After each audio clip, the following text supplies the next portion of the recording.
ఉద్యోగ ఉపాధ్యాయులను అన్ని రకాలుగా జగన్ సర్కార్ వంచిందని యూటీఎఫ్ రాష్ట్ర కౌన్సిల్ సభ్యులు ఎస్ ఓబుల్ రెడ్డి ఆరోపించారు.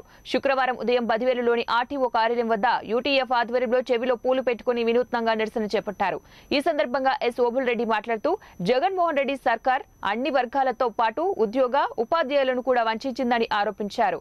మాట తప్పను మడమ తిప్పను, విశ్వసనీయత కోల్పోతే అధికారంలో కొనసాగను అనే జగన్ మాటలు నమ్మి అధికారం కట్టబెడితే ఈ 4.5 ఏళ్ల కాలం ఉద్యోగులను అడుగడుగునా దగా చేశారని దుయ్యబట్టారు.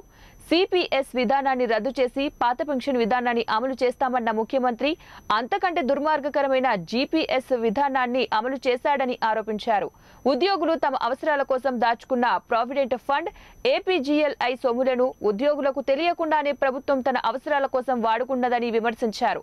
ఉద్యోగులు తాము కూడబెట్టుకున్న సొమ్ముల నుండి రుణాలను పొందేందుకు సంవత్సరాల తరబడి ఎదురు చూడాల్సిన పరిస్థితి రావడం సిగ్గుచేటన్నారు.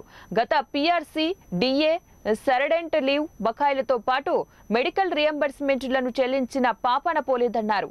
బకాయిలపై యూటీఎఫ్ పోరాటం చేస్తుంటే ప్రావిడెంట్ ఫండ్ కు చెందిన కొన్ని బకాయిలను చెల్లించి బకాయిలన్నింటినీ చెల్లించామని ప్రచారం చేసుకోవడం ఈ ప్రభుత్వానికే చెల్లిందన్నారు. ఉద్యోగ ఉపాధ్యాయులకు 18,000 కోట్ల రూపాయలు పైబడి బకాయిలను చెల్లించకుండా రాష్ట్ర ప్రభుత్వం దుర్మార్గకరంగా వ్యవహరిస్తుందని విమర్శించారు. ఉద్యోగుల పక్షపాతిగా ప్రకటించుకున్న ఈ ప్రభుత్వం నూతన పీఆర్సీని అమలు చేయకపోవడానికి గల ఆంతర్యమేమిటో తెలపాలన్నారు.